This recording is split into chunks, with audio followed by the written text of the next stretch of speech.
Every little thing you think that you need. Every little thing you think that you need. Every little thing that's just feeding your greed. Oh, I bet that you'd be fine without it. Hello, everybody. Welcome to the Minimalists podcast, where we discuss what it means to live a meaningful life with less. My name is Joshua Fields Milburn, and oh boy, what a month it has been. Ryan and I and our fearless producer, Sean Harding, we've been on the road for the last 5 weeks or so, taking our film, which is called Minimalism, a documentary about the important things, all over the continent. And we are finally back here in beautiful Missoula, Montana. And today we're going to bring to you one of our live events. You see, whenever we go to one of these cities, we try to experience a little bit of the city, even though we're there for only a few days. So we'll find some great coffee in Dallas, Fort Worth area. It was Craftwork Coffee. We'll find a great museum. We went to the Museum of Modern Art there in Fort Worth, and my God, it was the most beautiful building that I think I've ever seen. It was just amazing. We also went to the Spiral Diner, but we got there right as they were closing, so we're going to have to save that until next time.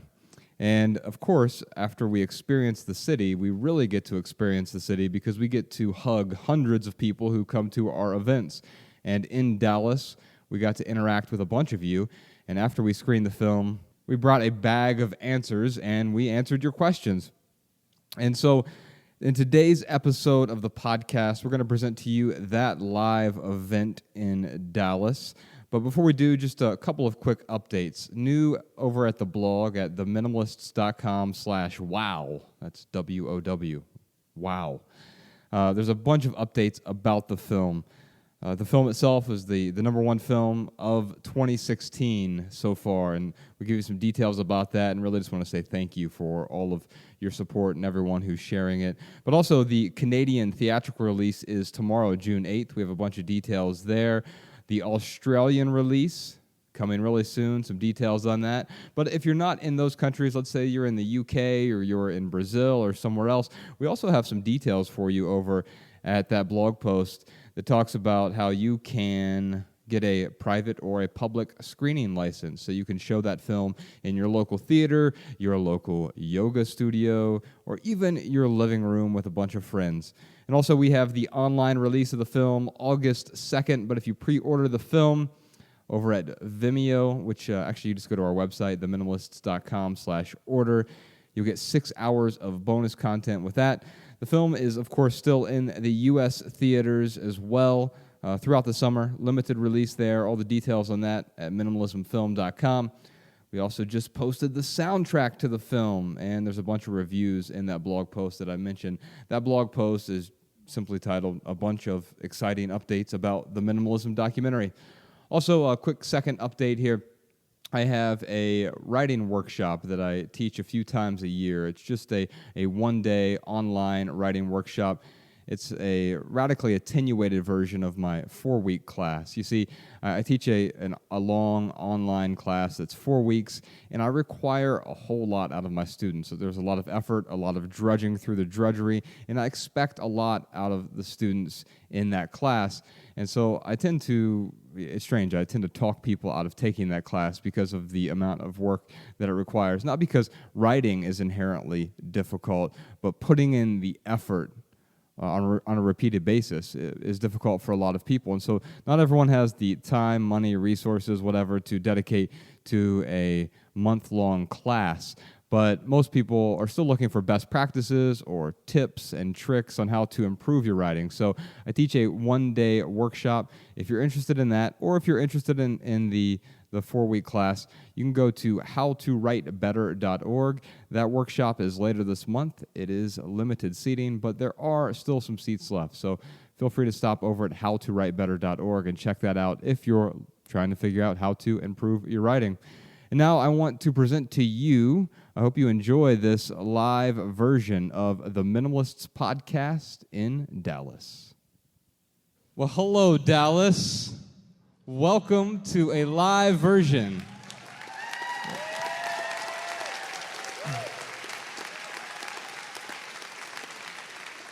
Wow. Thank you. Welcome to a live version of the Minimalist Podcast. I'm Joshua Fields Milburn. And I'm Ryan Nicodemus. And that makes us the Minimalists, and we're here in Dallas after everyone just got to see the Dallas premiere of Minimalism, a documentary about the important things. And we're going to take some questions from the audience. You can ask whatever you want. I have my favorite pedagogical technique is if I don't have the answer to your question, I will just answer a different question, so you can ask whatever you want. We have a bag of answers up here. You will get one of them tonight.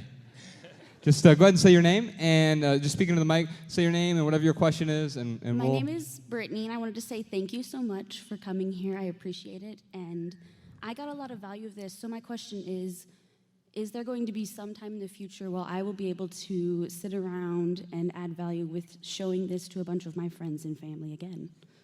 Yes, absolutely. So right now we're doing the theatrical release of this. There's a couple things you can do here. And I've got some good news for everyone here. I don't think I've told the other screenings about this for whatever reason, but I'm going to tell you all about it tonight. So first off, the movie comes out in about 400 theaters across the United States and Canada starting May 24th. And you can also request your own screening as well. If you don't have a screening at your local theater, you can just go to minimalismfilm.com. If you want to invite a bunch of friends to a screening, you can do that in your local theater. But it'll also be available online starting August 2nd. But anyone who pre-orders it online gets 6 hours of like bonus interviews. So when we went out and did all these interviews and filmed all these sunsets and stuff,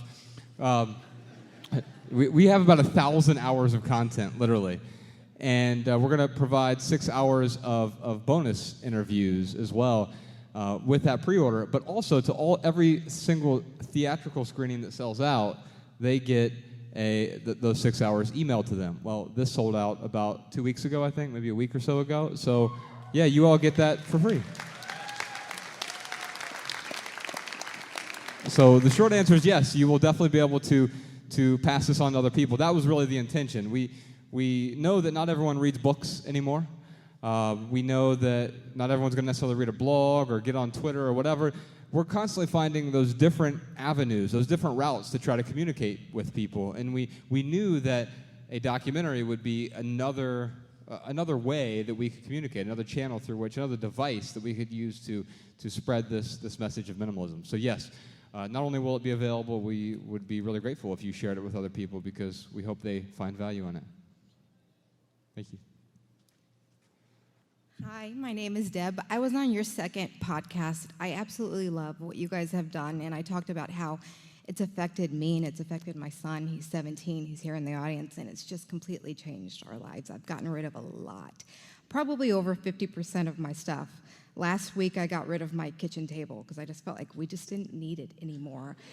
So, thank you. Thank you. Congratulations. So it's an honor to be here in front of you guys.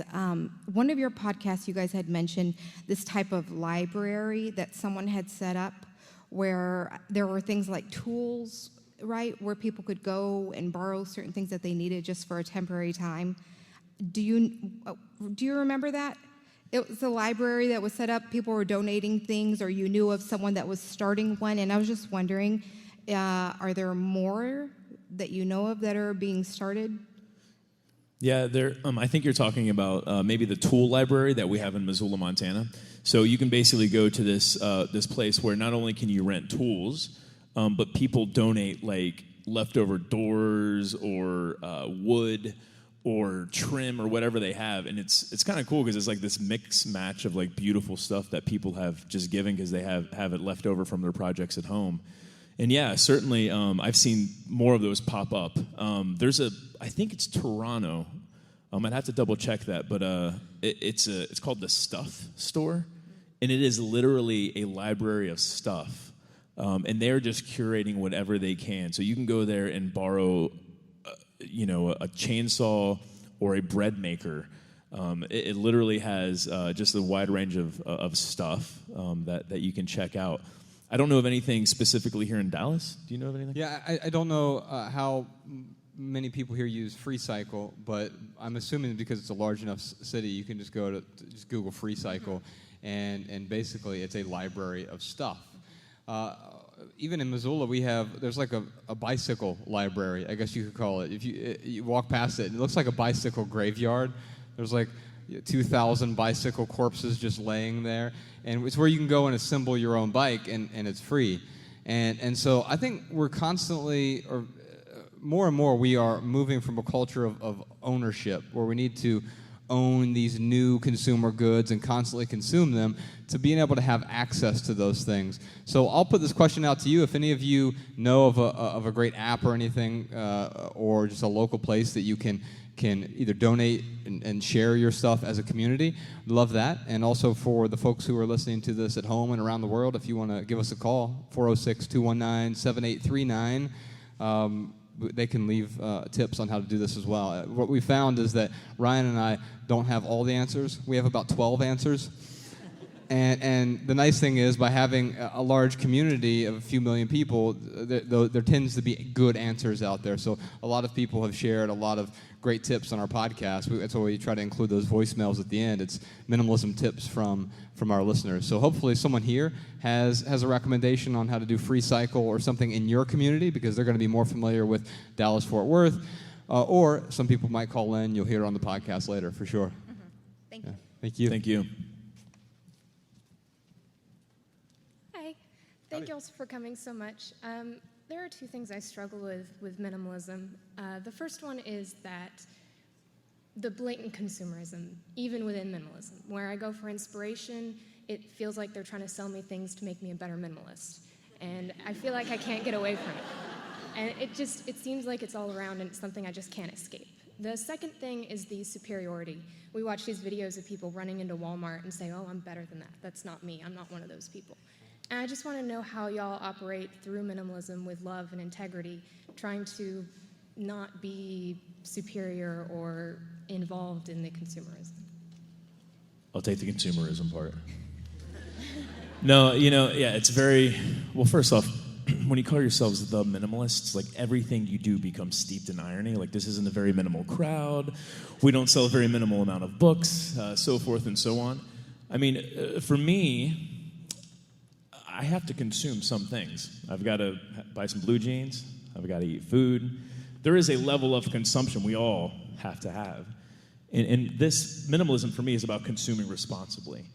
I would say that, everything that we have put out there, I mean, you're not going to see, like, the minimalist toolkit from us.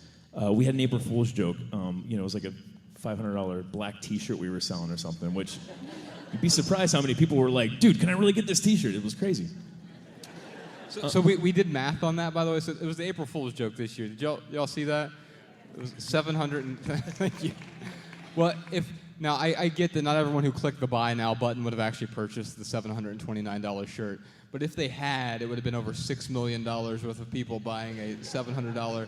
And it was a Hanes T-shirt, by the way. You can see the tag. And the worst part was we got several people who didn't get the joke, and they emailed us and said that, where is the actual purchase link? And so what I would say is, I don't judge those people. I identify with that. That's me. That consumption is who we were. Yeah, definitely. But yeah, I mean, anything that we have is something that we encourage you to pass on. Anything we sell, I should say, we encourage people to pass on, donate to a library. I mean, even our books, we will say, hey, grab a book. But when you're done with it, minimize it. Give it to someone who's going to find value out of it. Or if you don't want to have one of our, get one of our books, that's fine. I'm sure they have it at the local library. There are certainly ways to consume responsibly. And I think that's where we really need to get to as a society. There is this zero waste community that's kind of sprouting right now, which I think is awesome. I think that is such an amazing approach to living one's life. Even in that situation, there's still going to be, someone we were down in St. Pete Beach, Florida, at the coffee shop that you probably heard us talk about, and a gal came in with her mason jar, and she's like, I'm zero waste, and I thought that was awesome. She brought a mason jar in, like, she's not going to have any waste, but there's so much waste that goes into making that coffee. So I don't think we're ever going to eliminate needing to consume things. I mean, that's how we live to get by. But there are certainly ways that we can do it responsibly. And I'll agree with you that you talked about how there's a lot of maybe consumption within minimalism. What I found is that it's become this trendy marketing thing that now you go to the Gap or something, and there's a poster that just says minimalism, and there's like, a half-naked skinny person who is on this poster, and it just says minimalism, and I'm like, minimalism isn't necessarily a product. It can be an experience, and that's why we write books or have a film or anything like that. We encourage people to have the experience, but then to move beyond the experience and actually do something if you've tweezed any sort of nuggets out of that recipe. So hopefully tonight. And by the way, this is a great opportunity for me to pivot here. We have books out there afterward. And what I'll tell you is they're pay what you want. If you can't afford one right now, we just encourage you to take one on us. Let us buy it for you. And we want for you to find some value in it and, of course, minimize it afterward. And hopefully someone else will get value from it as well. And just to go to the second question you had, to speak a little bit more to that, the crowds in the beginning, the Black Friday sales, that was me. That was who I was. And I wish that someone would have shook me and helped me to see how crazy it was to get into that mentality. And if anything, that's what we're trying to do is trying to relate through our own experiences to show other people that, hey, we were there. We totally understand where that impulse comes from, but there are ways to curb that impulse. There are ways to still, consume in a responsible manner that isn't going to kill off the earth. Thank you. Thank you. Howdy. Howdy. Hi, I'm Jennifer. I'm from Fort Worth. I'm the Cowtown Minimalist, by the way. Yeah. Awesome. At Cowtown Minimalist. I sell nothing. My question for you guys, and I know you both speak to it, and a lot of the folks you interviewed who I know are big followers on Twitter of yours, they speak to minimalism to live intentionally. And I guess what I and we as minimalists would like to do is do that. What does that mean to you? And what do you think that means to a lot of the folks that you chose to interview? I can tell you what it means for me, and I can try to project that onto them, but I think they would tell you best. I can tell you for me, if I match my short-term actions with my long-term values, that's what living intentionally is, and that's going to lead to longer-term contentment. So I could tell you for the longest time, I would tell people that my priorities were my health, my relationships, what I was passionate about, my priority was to contribute to my community. I said these things, but those were just lip service priorities. My real priorities was how I was spending my time. So working 80 hours a week, that was a priority. Incessantly checking email at 11 p.m. at night and then 5 o'clock in the morning as soon as I woke up, that was my priority. My real priorities were getting on to Facebook or eating fast food instead of eating healthfully. And what I learned is that our priorities are how we spend our time. We don't all have the same resources. We're not born in the same situation. We don't have the same careers, the same IQs, the same emotional intelligence, but we all have the same 24 hours in a day. And our priorities are however we spend those 24 hours. And so now being intentional with my time, matching what I do today with the person I want to be, the person I want to become, the person I'm constantly aspiring to be my 40-year-old self. I'm 34 years old now. And it's really about matching today's actions with that ideal version of myself. Yeah, and just to give you an example for what it means for me to live intentionally, a real-life example is I have a 2004 Toyota Corolla. It leaks when it rains. As much as I avoid magazines and TV and commercials, I still get car commercials shoved in my face constantly. And every time I see a new car, there is a twinge. I wish I could say, yeah, if you read all of our books and you buy our minimalist packet, we don't have a minimalist packet, but you're never going to crave to buy anything again. It just doesn't work that way. So I have to ask those important questions, is this going to add value to my life? Does this align with my long-term values? Does this align with my long-term beliefs? So like the car, for example, every time I get that twinge, like I really will sit there and think like, man, I know I could probably go out and get a loan for a couple $100 a month. I could totally afford that. And have that, weighing on my shoulders for the next, 3 to 6 years, depending on what car I got and how long of a loan it was. But at the end of the day, if I make that decision to replace something that really, honestly, doesn't need to be replaced, I'm going to fall short of those values and beliefs. So, again, just going back to constantly asking, is this going to add value to my life? Does this align with my values and beliefs? That's what living intentionally is for myself. Awesome. Thank you. Thank you. Hi. Howdy. I'm a little taller than there. This is my first time. Well, this is my first time watching your documentary. I just kind of heard about you guys from one of my roommates. But watching your documentary, I think I get it. Avoiding the pitfall of unconsciously consuming or consuming without thought, impulsively. But I was just curious, I'd like to hear you maybe more talk about, and you may have already answered my question, but just about the human condition of being discontent, which seems to be like the root of the problem. Because you can fix, okay, now I'm going to consume intentionally and mindfully and thinking about what I do. But after you get that down, can you be discontent with minimalism? That's impossible.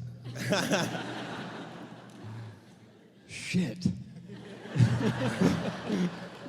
No, man. You could go home and rent a dumpster and like throw everything away, and I promise you, it's possible to be completely miserable and sulk in an empty apartment.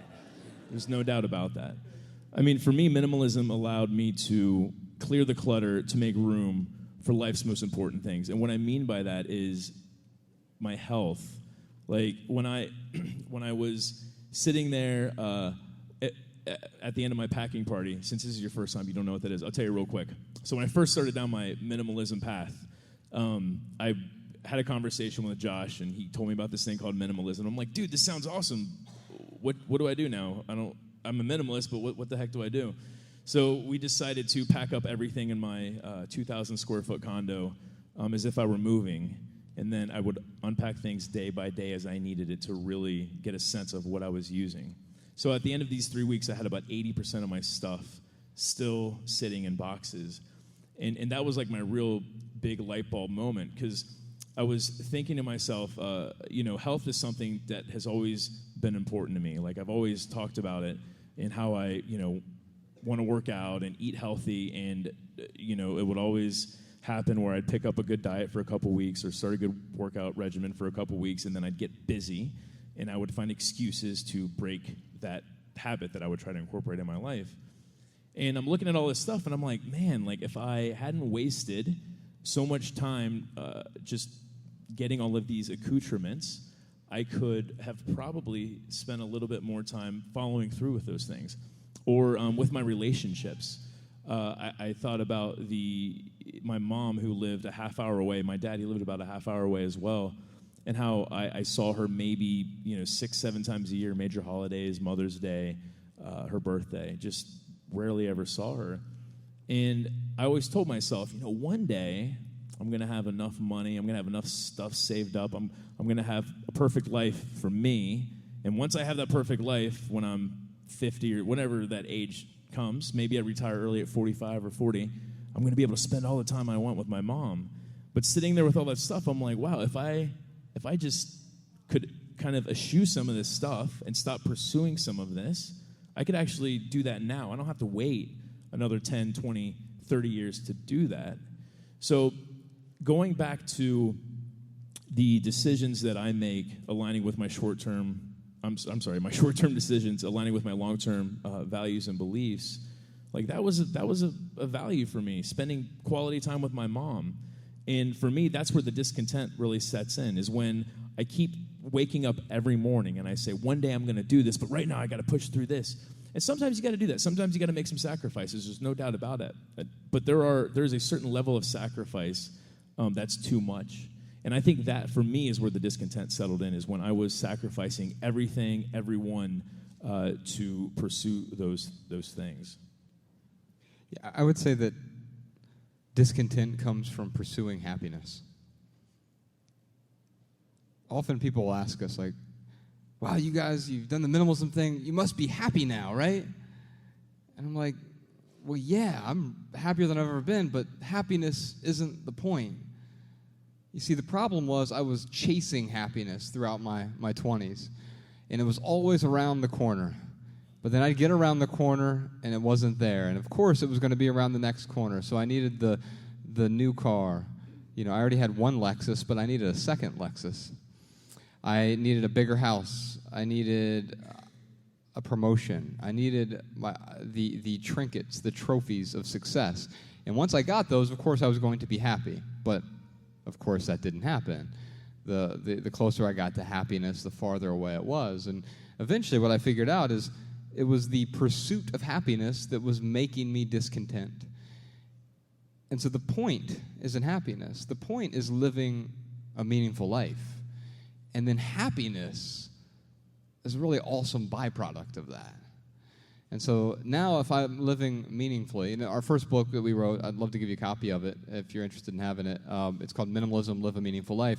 We wrote about the 5 higher order values of living more meaningfully. And it was what Ryan and I identified with after the stuff. So the stuff was the initial bite at the apple that changed everything for us. But then it was like, okay, what do I focus on? My health. Well, I weighed 80 pounds more than I weigh now. My relationships, I forsook them, so I didn't have my closest friends closest to me. I was spending all my time with coworkers and networking buddies and executives, and not with the people I said I cared about. And then what I was passionate about, I wasn't focused on that. I wasn't focused on growing. I wasn't focused on contributing to the world. And that's what a meaningful life looks like to me now. It's not about chasing that next ephemeral indulgence to make me happy. So if you just want to grab a book out there, a copy of Minimalism, Live a Meaningful Life, I think you'll find some value in it for sure. Thank you. And if you guys ever have time, if you could make a petition to help America, like, stop working full time, that'd be great. Yeah, amen.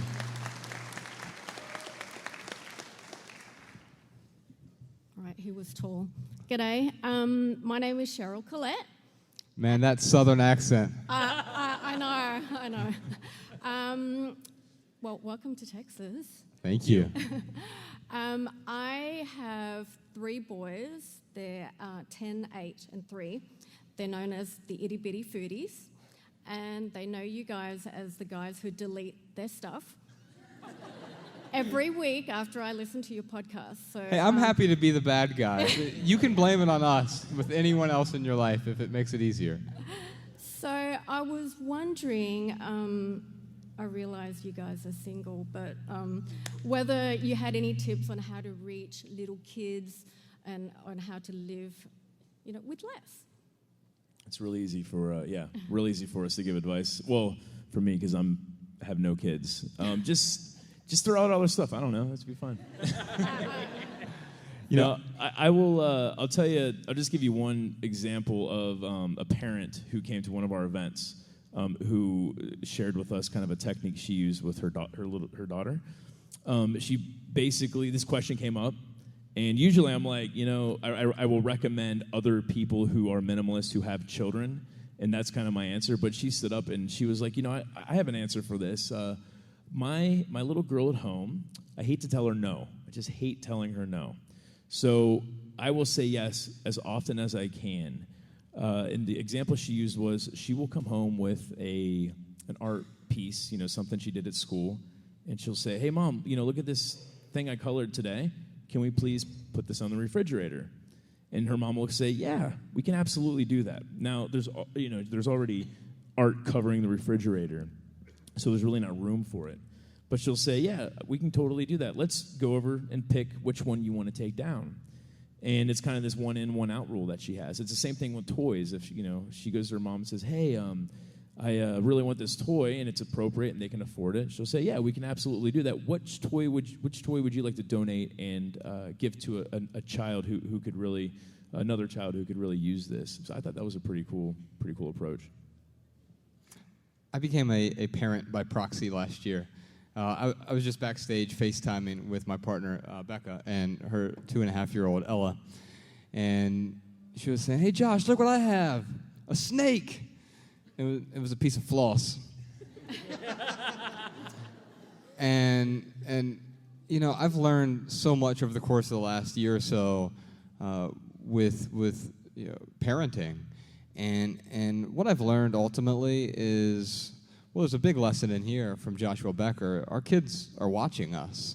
And you can tell them something until you're blue in the face, but they pick up on our actions. They pick up on the nuances. It's really hard to bullshit a 2.5-year-old. They know what's up. And so what I found is that they're content with virtually nothing. Her and Becca today spent the day gardening and planting kale in the garden. And she was so happy and excited about that. But what I can tell you is there are a bunch of resources out there because I don't think any one person has any magic answers. But so Leo and Joshua Becker are two great places to start. If you just go to theminimalists.com/children, there's a book there from Joshua Becker called Clutter Free with Kids. And we asked Leo to write an essay for us because he has 6 kids, and he is minimalism personified. I mean, he is like the ultra minimalist.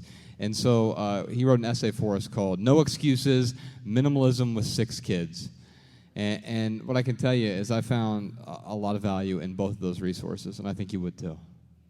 Thank you so much. Thank you. Thank you. Hey guys, I'm Matt, and you're familiar, Matt. Yeah, We've met before. Yes, we have several times. Yes, sir. I just want to say thank you so much for coming back to Dallas, and just so much stuff that I've picked up on from you guys has helped me in my life.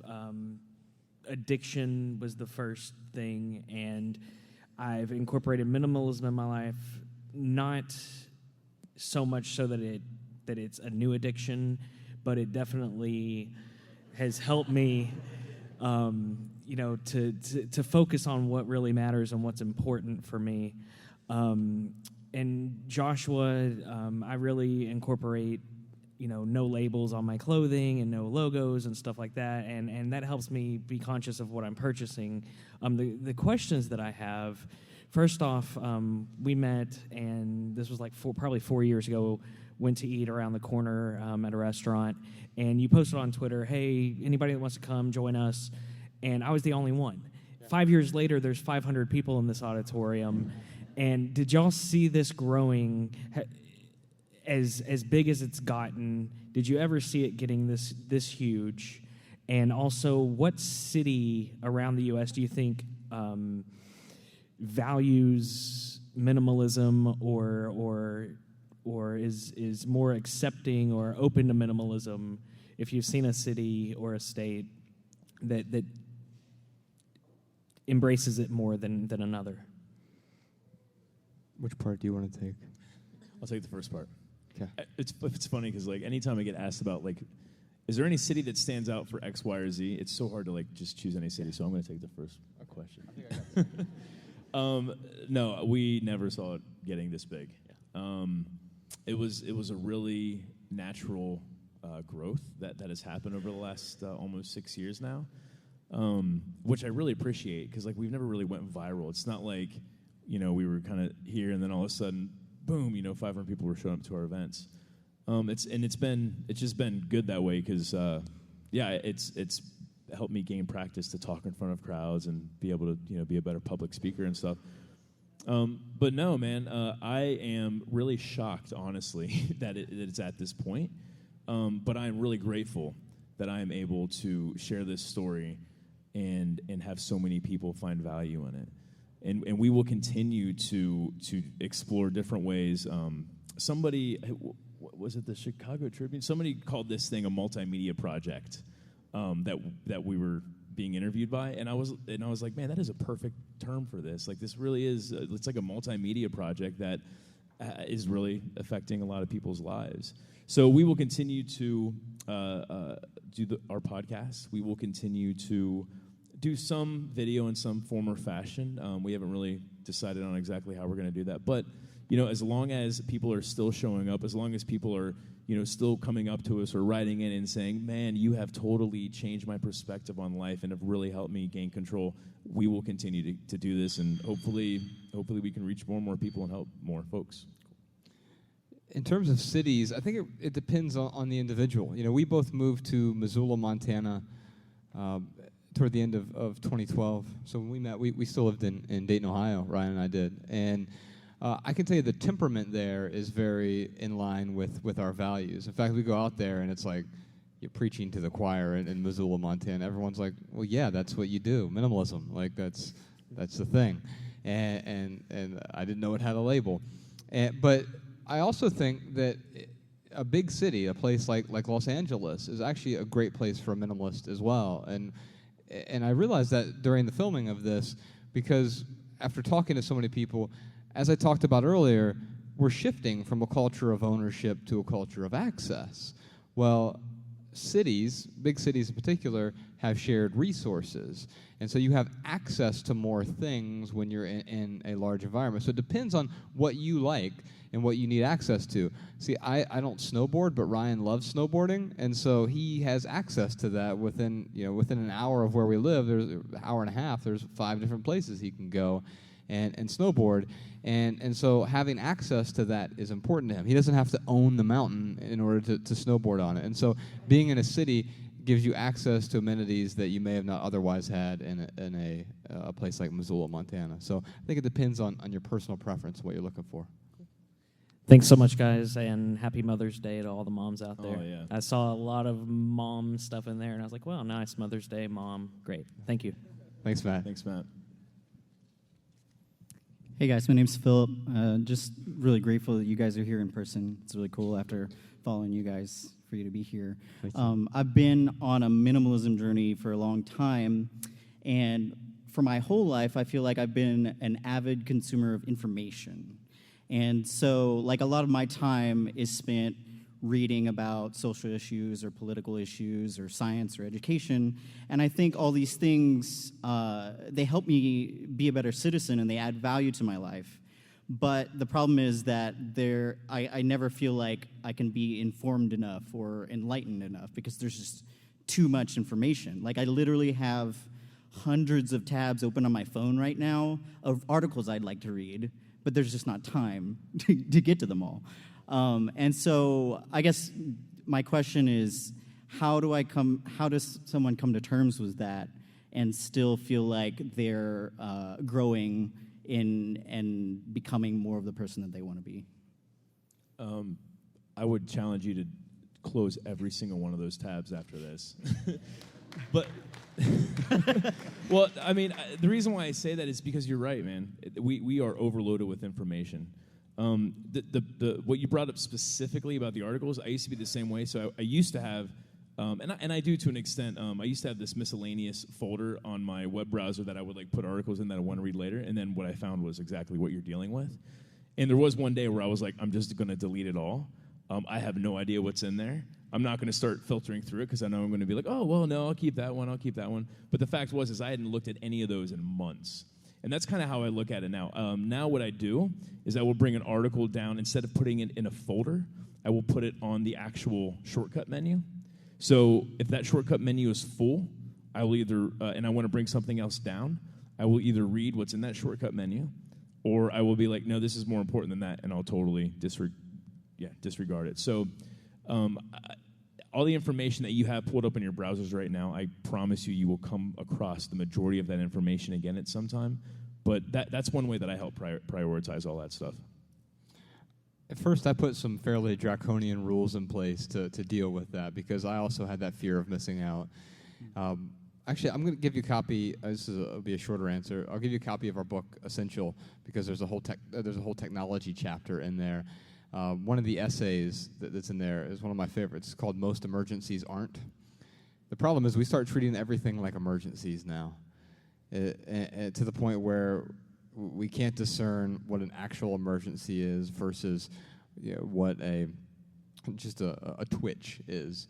In fact, my friend Julian Smith, he wrote a book called The Flinch, and it's about how we have this biological imperative. If someone swings a fist at us, we're going to flinch. We're going to tense up. We're supposed to. We're protecting ourselves.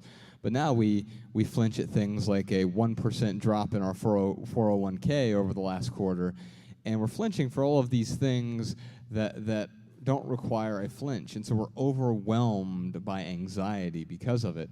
And so I found that one of the things that was really overwhelming me was my technology. And so I found ways to take back control of that technology by putting in some rules in place, temporarily depriving myself of things, and then bringing the tools back into my life in a way that was more intentional by temporarily removing it. So I'd love to give you a copy of Essential afterward, and I think you'll find some value in that. Yeah. I promise you, man, if you close all 100 of those tabs out, you are going to feel so much better, man. So I just want to give you a little encouragement.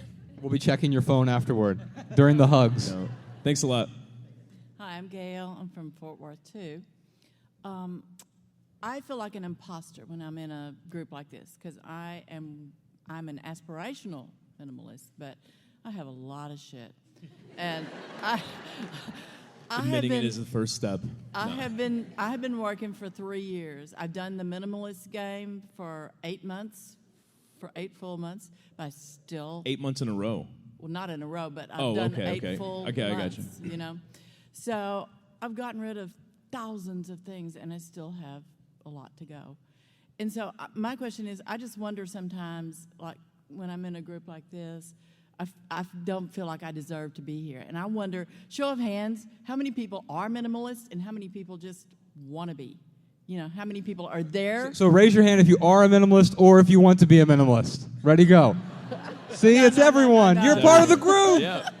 You belong here. You know what I meant. Well, first I want to commend you on doing the things you have already done, playing the men's game over the past 8 months, It's and getting overwhelming, though. It is. It absolutely is. I mean, minimalism is not easy. I mean, you heard me say it at the end there, and I think it's too often. We hear the word simple, and we think that is synonymous with easy, and simple is not necessarily easy. So that's why I want to commend you, because what you've done is a lot of hard work, taking those steps. Really, well, first off, I'll tell you, I wasn't a minimalist until I said I was. I mean, there was no magic, okay, all right, Josh, am I officially a minimalist now? I had my packing party and got rid of 80% of my stuff. Here's your certificate. Right. For sale out in the lobby. I'm kidding. But yeah, I mean, what you're doing right now, you're absolutely living in line with that philosophy. What I would encourage you to do is to keep doing that. I would encourage you to keep getting rid of thousands of things. Keep playing the men's game. If you want to, find some support, there is a minimalist.org group that gets together all the time in Dallas. Actually, Mindy's here from the group. Yeah, she's back there. So there was like 9 of them that met before the movie, and they just kind of sat and talked with each other, and they support each other. There's no agenda. It's not like you go there and like, okay, Josh and Ryan sent us these topics to discuss. It's not like that. It really is to go there and to support and to be supported. So I would encourage you to find people who encourage you and to surround yourself with really awesome people. But even if you don't do that, and you just continue to play the men's game, I promise you, one day you will look around and you will go, oh my God, where did all my stuff go? Okay, that's what I want. Yeah, I would definitely encourage you to find supportive people. That helped me raise my standards, and by raising my standards, I improved my life significantly. And so I think the minimalist.org group, and Mindy will be out there afterward with, we'll be over at a table giving out hugs and stuff. It's a long way from Fort Worth.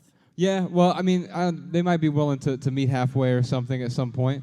What's halfway? Arlington? I don't know. I don't know the geography here. Houston, is that halfway?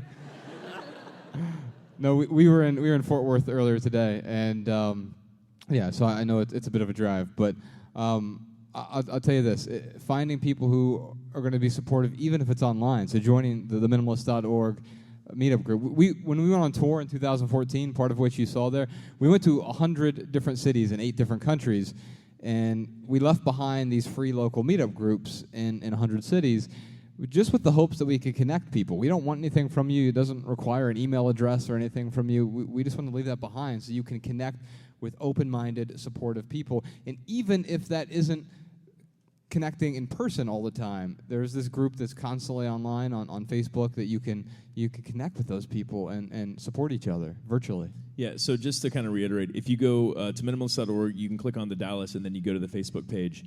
There's also an online city Facebook page that you can join. Yeah. And in both of those, I mean, there is people just like you who are playing the men's game, and they're posting pictures of things they're getting rid of. And it is really kind of cool to see this community of people, especially in the online city, people who have never met each other in real life, but they go on there, and they're totally there to encourage and support and to be supported.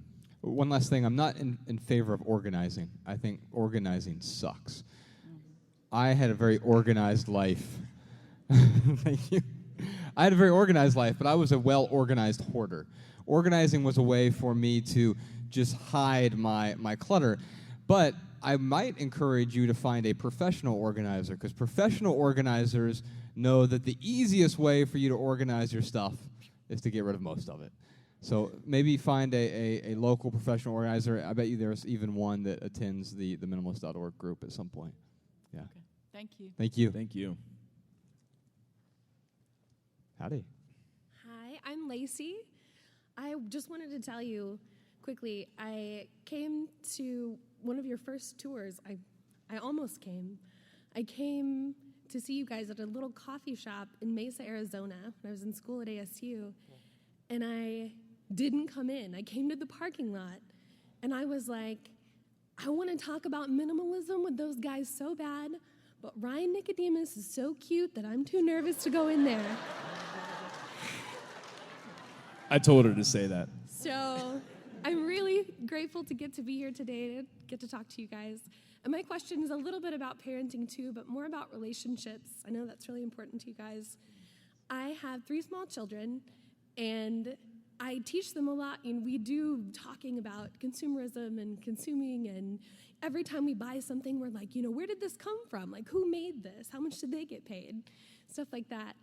But I have a huge extended family, and every time my kids go somewhere with grandma or aunts or grandpa, they come home and they're like, we got Shopkins and cards, and we didn't have to talk about any of it. It was great. And it hurts my feelings.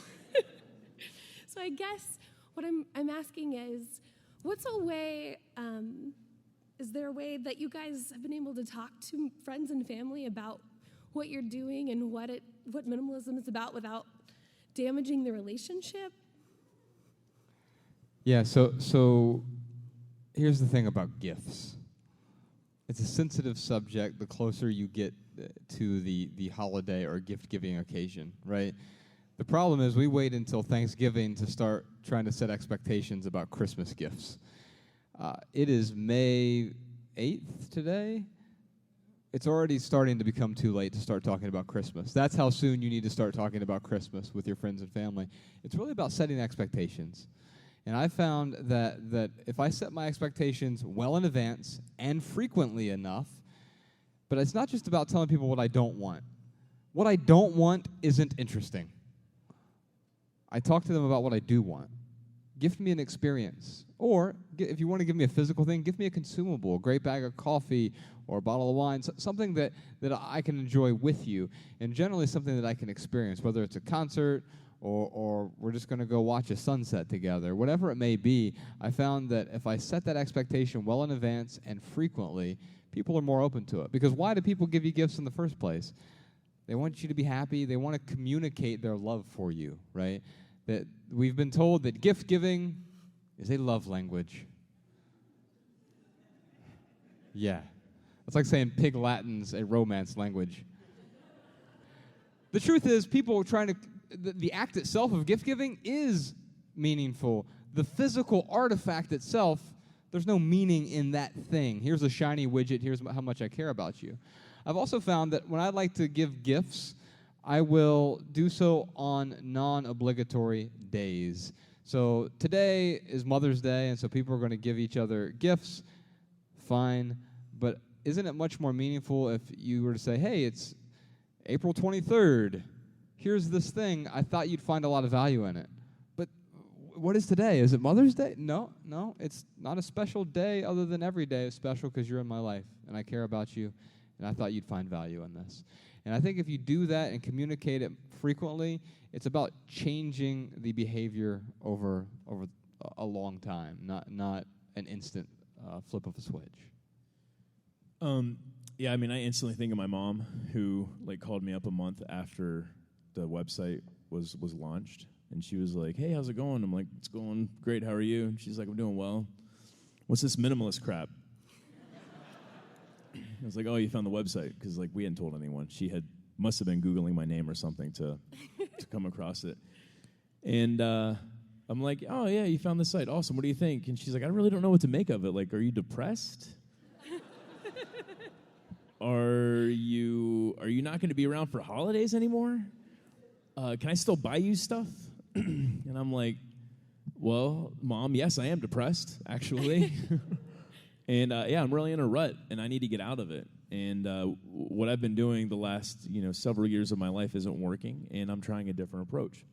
I said, "But when it comes to holidays, of course I'm going to be around for holidays. In fact, I hope to be around more than just the holidays. I hope to be around more for just your birthday and Mother's Day. I really hope that I can really foster a better relationship between us. And when it comes to buying me stuff, yeah, I would really appreciate it if you wouldn't get me anything."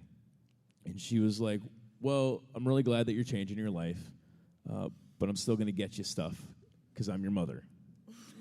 I'm like, "Okay, I suppose she has that right." So I explained to her, "Well, Mom, if you get me something, I'm going to have to really determine whether or not I need it. And if I don't need it, if it's not something that adds value," and when I say adds value, I'm talking about, does it bring me joy? Does it serve a purpose? If it's something that I can't use in my life, if it doesn't fit in my life, I'm going to have to give it away to someone whose life it does fit into, or I'm going to donate it. Which, don't tell your mom that. That's a horrible thing to say to your mother. She knows. Yeah.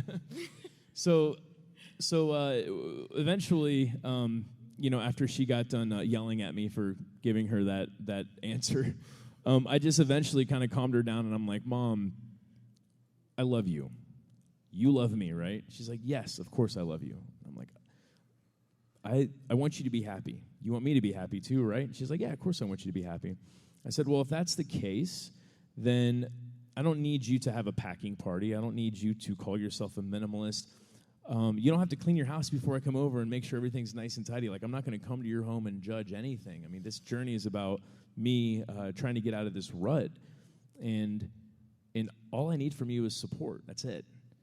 And that's what really kind of got through to her and really made her kind of change her heart a little bit. And she still bought me stuff. Don't get me wrong. In fact, she visited me and my girlfriend last February. She came out to stay with us. And we pick her up from the airport. She brings a suitcase into the apartment. She opens it up, and the first thing she pulls out is this owl vase and a couple of candle holders. And the first thing I thought was "Oh man, I'm all right. I got to make another trip to Goodwill. That's fine. I was just there a couple weeks ago, but that's all right." But before I could really process that thought, she said to me, "I know that you have really been changing your life over the last 4 years, and I can see that, and I'm really, really proud of you. And I love that you and Mariah flew me out here, and that you're letting me stay in your apartment. And I know you just got this place, and I just really wanted to show you a token of my appreciation, to let you know how proud I am of you, and I just want to give you these gifts. But I do understand that if this doesn't fit into your home, that you are going to probably donate it or find someone who can use it." It took her 4 years to get to that point before she was able to say that to me. So I guess what I would encourage you to do is to have a similar conversation with friends and family who do love you and do want you to be happy. And if that is the case, I mean, they should be willing to support you in some form or fashion. But keep living by example, keep up the good work, and I know that they will see that, and they will eventually come around. If they love you and want to see you happy, I'm sure they will eventually come around. Hello. Hello, little lady. I just had a question because, like, I see teachers at my school and they always throw away things that I think that they can use for stuff. And, like, I have, like, a bunch of trash that I, like, take it and use for stuff. And, like, I was wondering if there's, like, any way that I could give you things for people that actually need them or, like, that can find a purpose in them.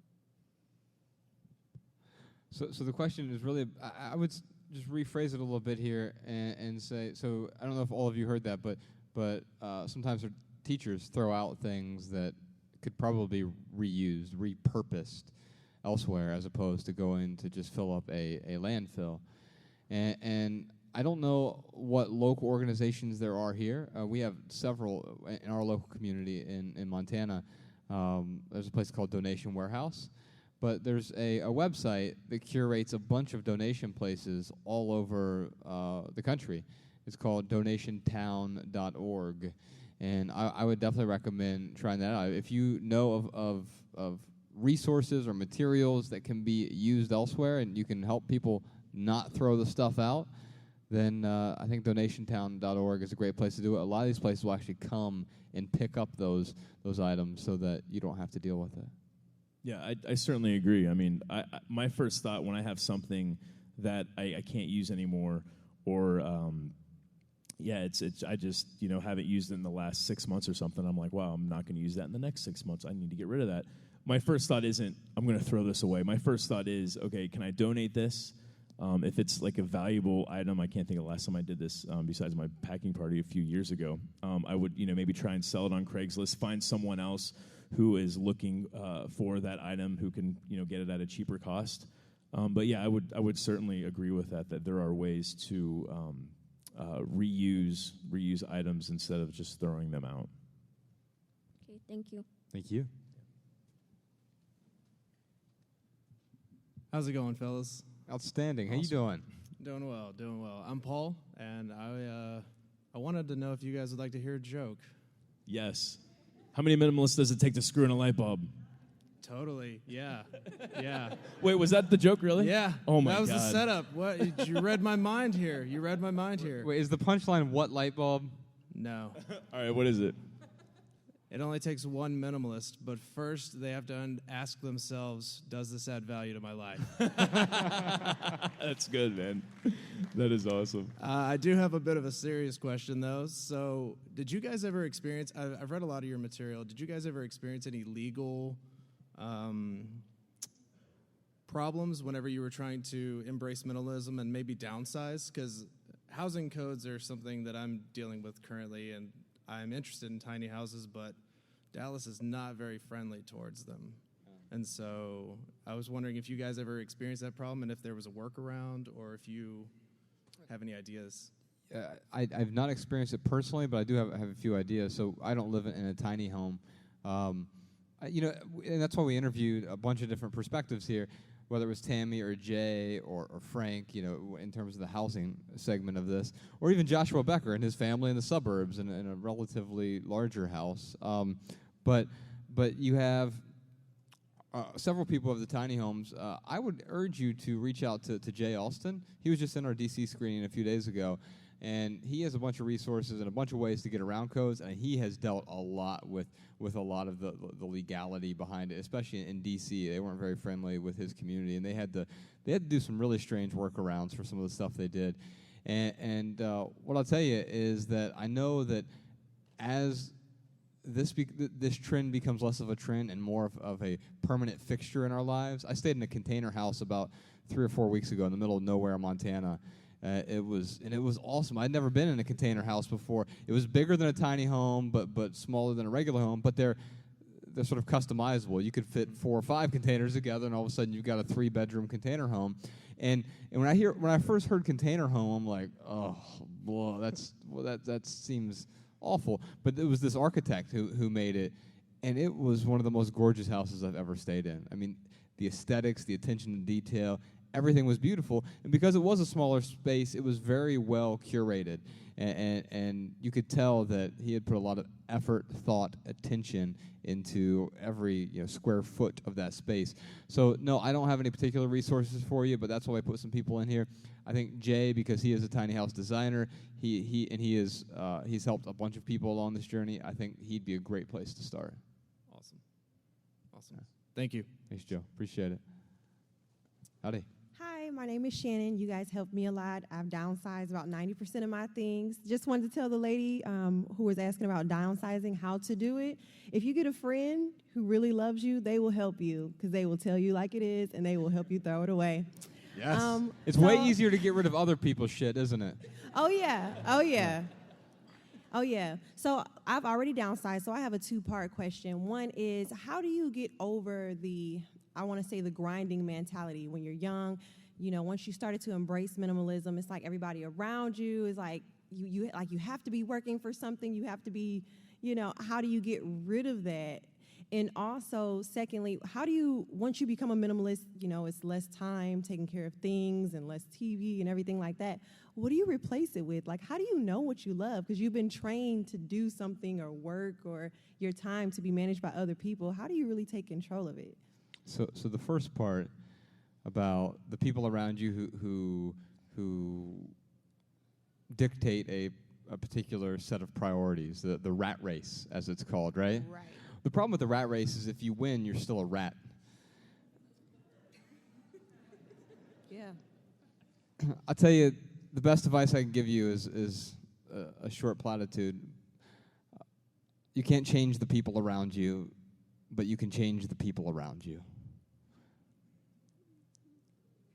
Got it. I actually got it. Okay. So you shouldn't try to change the people in your life. What I found is that I worked with some good people, but their values weren't the same as mine, and that's okay. We're all different. And now, 6-7 years after stumbling across this minimalism thing, I have surrounded myself with people who have similar values to me. It doesn't mean we're the same types of people. We have different beliefs. I mean, even if you look at just me and Ryan, we've been best friends for 25 years, but we certainly don't believe the same thoughts on religion. We don't believe the same thoughts on politics. We're definitely voting for different people there. We have different beliefs. Right? We even have different personalities. If you put us on a Myers-Briggs personality test, we're literally exact opposites. But the key to our friendship, the key to our relationship is that we share similar values.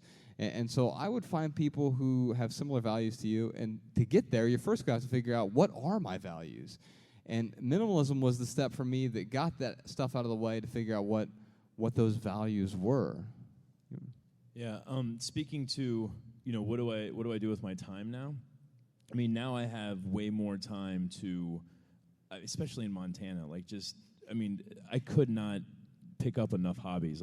There's so many things to do out there. Which, side note, it takes everything I have to not go out and buy, a fly fishing pole and all the accoutrements that come with that. But I already snowboard, I already mountain bike. Those are, my two, big hobbies that I have in Montana. So my girlfriend also does those two things. So that's what I do, when I have time, which, I would love to say that, now that I'm a minimalist, I have all the free time in the world. I still work really, really hard. We are on this tour right now. We did a 100-city tour in 2014, so I still do work really, really hard. Right. But when I do have that extra time, those are kind of the things that I go to. Is how can I either get fit some way? I will try to stay active on a daily basis, whether it's going to the gym or mountain biking or going for a walk. I mean, there are mountains all around us, so we will go out and do that. But ultimately, I guess it's just my really long-winded way of saying that I will focus on cultivating different passions that I have that have nothing to do with an end game, that has nothing to do with a result of, I'm going to write this book, or I'm going to affect this many people's lives. I mean, sometimes I do need to veg out, and that's kind of my way of vegging out. I still will catch up on a season of this or that, if time allows it, and it's something that me and my girlfriend really want to do.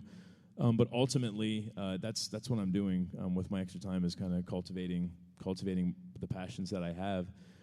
I will say I learned this throughout this whole experience, that this philosophy, or the saying, I guess, that is propagated throughout our society of, if you find something that you really, really love to do, you don't work a day in your life.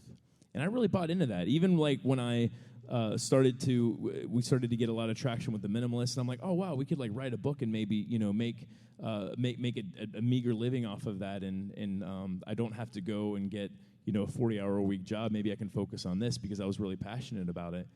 But that saying is kind of BS, honestly. I think there are people out there who certainly can say, yes, I do what I love and I don't work a day in my life, but I don't think that is a realistic expectation for every single person on this planet.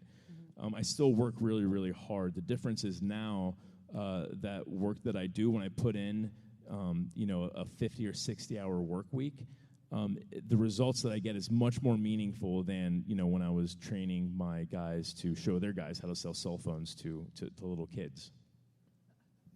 Sean's giving me the wrap up back there. So we're gonna do a lightning round. This is so on our podcast we do like this social media lightning round thing. So if you can do a verbal tweet to us, that would be awesome. That way we can make sure we answer all of your questions for everyone who is still in line. We want to make sure we get to it. So come on up, we'll and ask your question. Okay. Yeah. My name is Tiffany, and I'm really short. Okay, my question is, after living the lifestyle of minimalism through all these years, are you kind of comfortable with it? Are you constantly having to check yourself? Do you feel the need to explore different ways of living, since there are so many different ways of being a minimalist? Yeah, I think you don't ever get there. I wish it was, here's your list of 100 items you can own, and then you'll be happy, because that would be easy. Yeah. But the truth is, it's like a horizon. And so my 34-year-old self is different from my 29-year-old self when I first found minimalism. I guess I was 28 when I first found minimalism. And so my needs are different. And so what minimalism looks like to me now, especially as being a parent by proxy, my needs look different from even what they were a few years ago. And I'm constantly changing that. So I'm always looking toward that new horizon. And once I get to the horizon, the beautiful thing is there's always going to be a new horizon. So you won't ever get there, because once you get there, you have somewhere else you're going. Thank you. Thank you. Hi, I'm Christina. I'm from Dallas, and I have, in regards to the question earlier about local resources for donating, there's Mission Arlington and Union Gospel Mission in Fort Worth. But I do have a question. My husband and I are very passionate about traveling. We just came back from California this weekend, and we want to know if you've written any essays or have any trips for minimizing cost and stress that's involved with traveling. When I first was introduced to minimalism, Colin Wright, the guy in the film, was the first video that I saw, and I have never wanted to be that peripatetic writer that Colin is, but I really respected the fact that he used minimalism to kind of do that. I personally I haven't written anything on traveling and minimizing the cost, but I will tell you that there are a lot of good resources out there. So there's one guy, his name is Matt Kepnes. He goes by Nomadic Matt. He has a book. It's called How to Travel the World on $50 a Day. There is Colin Wright, exilelifestyle.com. He does a great job of talking about his travels and kind of how he's able to travel on a tight budget, and has some good tips there. Is there anything else you can think of? Yeah, he also has a book called How to Travel Full Time.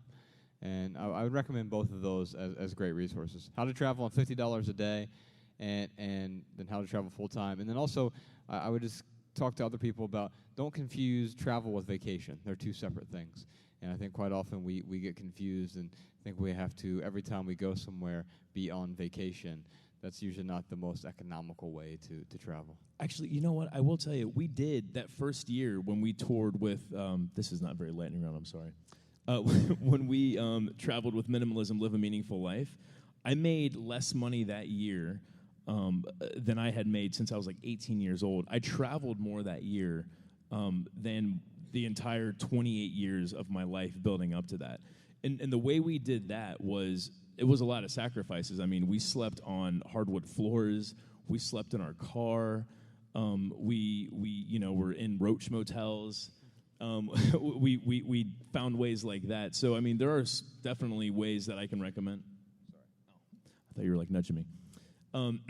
Yeah, there are definitely ways that I can recommend that I've done personally. I don't know if that's the type of sacrifices you and your husband want to make, but certainly a few ideas right there as well. And you don't have to make those sacrifices, by the way. That was just a way for us to get out and spread the word. There are plenty of resources out there that allow you to travel on a very low budget, for sure. Thank you. Thank you. Thank you. We'll keep the lightning round going. Hello. Howdy. My name's Ife. This is Jessica. I live with her. She Awesome. came up with moral support because I'm Awesome. really nervous. Okay, so my question is, how do you differentiate like junk from not junk? Because my biggest problem is I just like throw everything away, but I know that's not the best thing to do. So like, how do you know like what to throw away and what to donate? Does that make sense? Yeah, for me, I have it's like a 1 year rule. And I guess it's more of a 6 month rule, but I'll think to myself I'll look at, my junk drawer gets full, for example. I still have a junk drawer and it will start to overflow. So instead of like coming up with a second junk drawer like I used to do, like, oh, this one's empty, I'll just start putting stuff in here. I will start to go through and be like, okay, when's the last time I used this, little cable? Like, what does that cable even go to? Okay, I know I haven't used this in the last 6 months. I will probably not use it in the next 6 months, and I will get rid of it. But typically, if I do put something in that junk drawer, it is something I think I am going to use. But like Josh said, minimalism is a constant evolving thing. So something that I think is going to add value tomorrow or in the next 6 months, it may or may not. I have to constantly be asking those questions to myself. Yeah, does it serve a purpose or bring me joy? And if not, I let go of it, and I'll ask, is it going to serve a purpose in someone else's life? And if it does, then I'll find a way to donate it. I'll usually find an aggregator to do that, like Goodwill or Donation Warehouse or a place like that, so I don't have to go find the individual person. Unless it's something big that I can sell. Becca and I sold a kitchen table recently on Craigslist and got $25 for it. And I mean, that was a way I knew that I could add value to someone else's life. Now, there are some things where, Ella's artwork or something, I'm not going to be able to donate that. And so, we'll get rid of it responsibly if we can. Otherwise, I'm not about living a zero waste lifestyle. I'm about living a considerably reduced waste lifestyle. And occasionally I'll have to throw things out, but it's appreciably less than if I'm just doing it willy-nilly. Cool. Thank you. Thank you. Thank you. Thanks for giving her support. What's up, guys? Howdy. What's up? I want to say, great movie. Thank you. Yeah, I like what you're doing. Thank you. I have to give a shout out to my mom. She drove all the way from Arizona to see me and see this movie with us. Oh, wow. Wow. Thank you. So you've talked a lot about consumers, what they can do differently. What do you think big business, corporations, small business, what do you think they should start doing differently?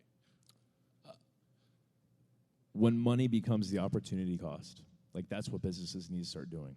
I mean, you look at Tim Cook, who took over Apple, and it wasn't like, hey, how can we make an awesome product for our customers? It was like, all right, how can we milk this thing? I mean, that's what I felt like, at least. And they just started mass producing, a bunch of different stuff. And now, for the first time in Apple's history, they are, not in their history, but in the last, decade or so, since they've really kind of been booming, they are now reporting a loss in sales because they were putting the money first. For us now, people are first. Like that is what we do, and that is what I certainly would encourage corporations to do. In fact, I will go way out of my way to support corporations that do that, or small independent businesses that do that. I think they set a really good example of that. If I go to a really good coffee shop, I can, I know when I walk in there how dedicated, how passionate those baristas are, or the owner of that coffee shop is, and that I can tell they are putting their passion first, and they are also creating an outstanding customer experience, and I can tell that money is not their driver, and I think that is where we have to start shifting eventually. That's where businesses should start shifting eventually, because if they keep going after the money, I mean, we're going down the same road. We're going to continue going down the same road we are now, which is, again, it's eventually we're going to use all these resources and not have anything left.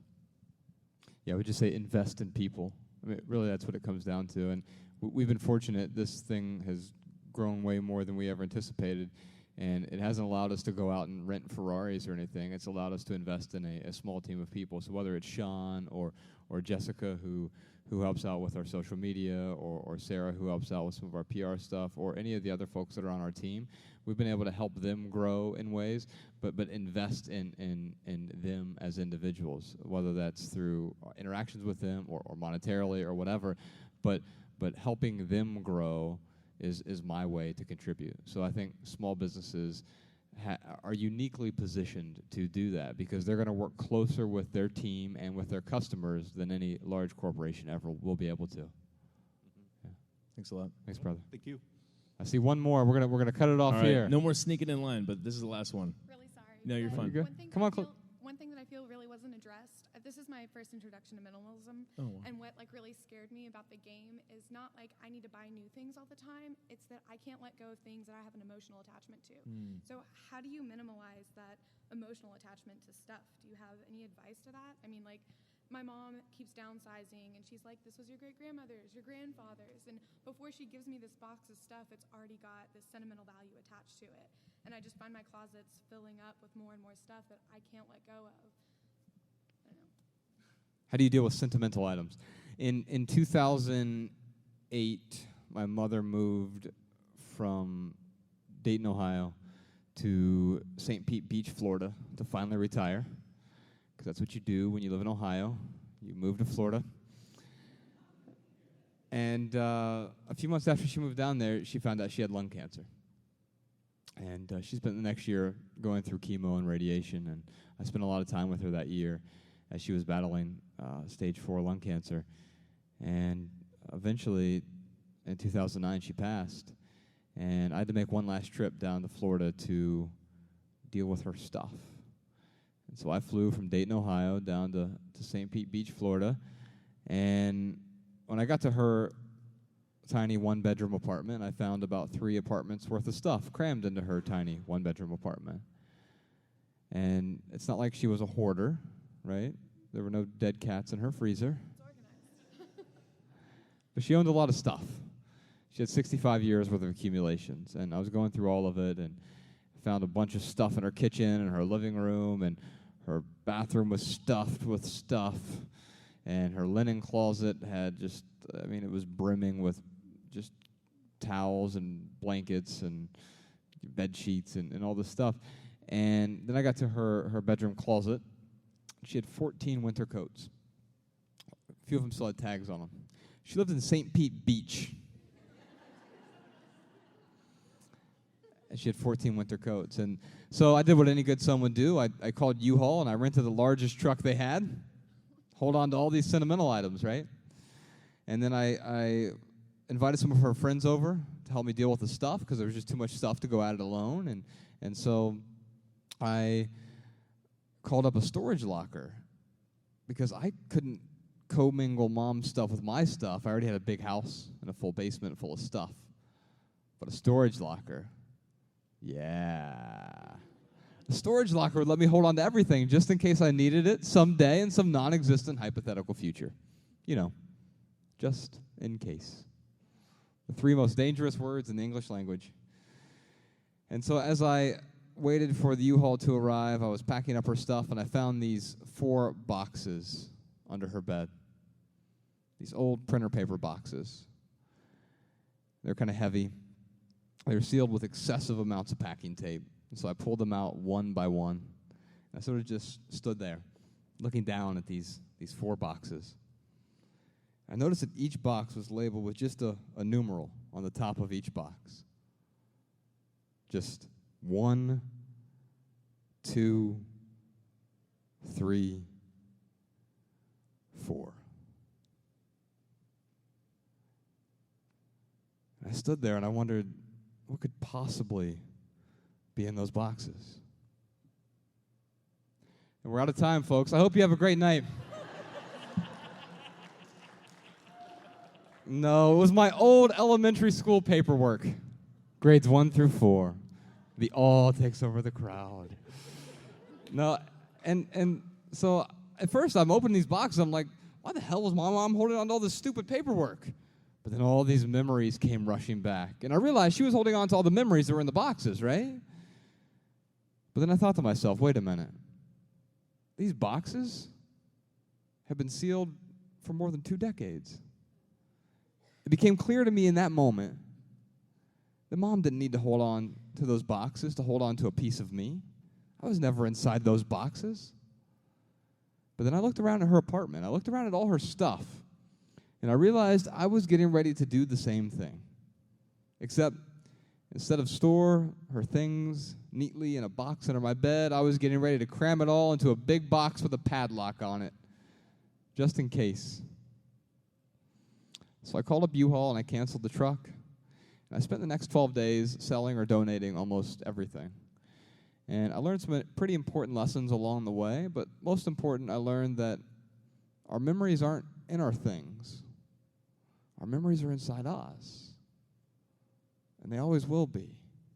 And by letting go of some of those things, I could actually, if I wasn't going to selfishly cling to those things, I would add value to other people's lives by letting go of it, finding the stuff a new home. And so letting go not only freed me, but it helped others. And so realizing that, it changed everything for me. When I got back home, I had to take an inventory of my own life. And I realized that, wow, there was a lot I could let go of here, too.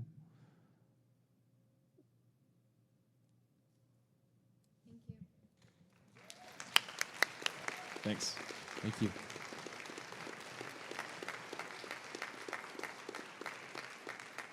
Before we take off, I want to give a big thanks to all the folks here at the theater. Thank you so much for having us here tonight. Y'all are awesome. Let's give them a round of applause.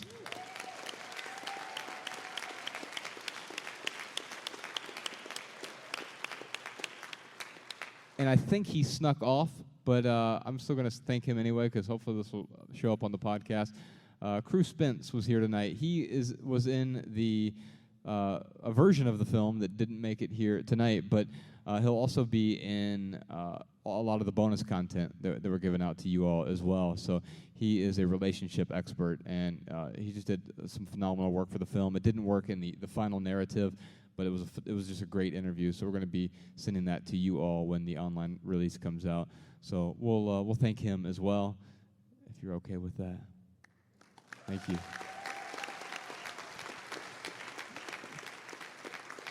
And I also want to thank, it's really expensive for us to travel like this. And so we started a blog 6 years ago, and we couldn't even spell blog at the time. And there's a company called Bluehost that has helped us along the way. They host our website for us now, and they've been really supportive of this movement. And they didn't ask for anything from us, but they offered to fund some of our travels for this tour. So I just want to say thanks to Bluehost. They've been awesome for us.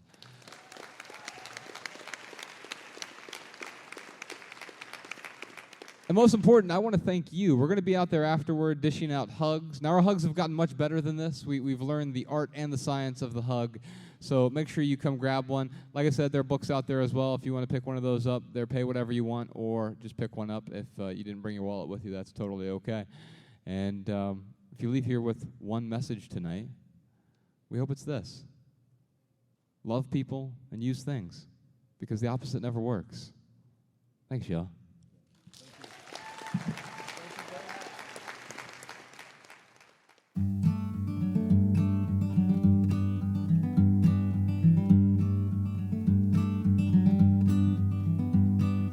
Every little thing you think that you need, every little thing you think that you need, every little thing that's just feeding your greed. Oh, I bet that you'd be fine without it.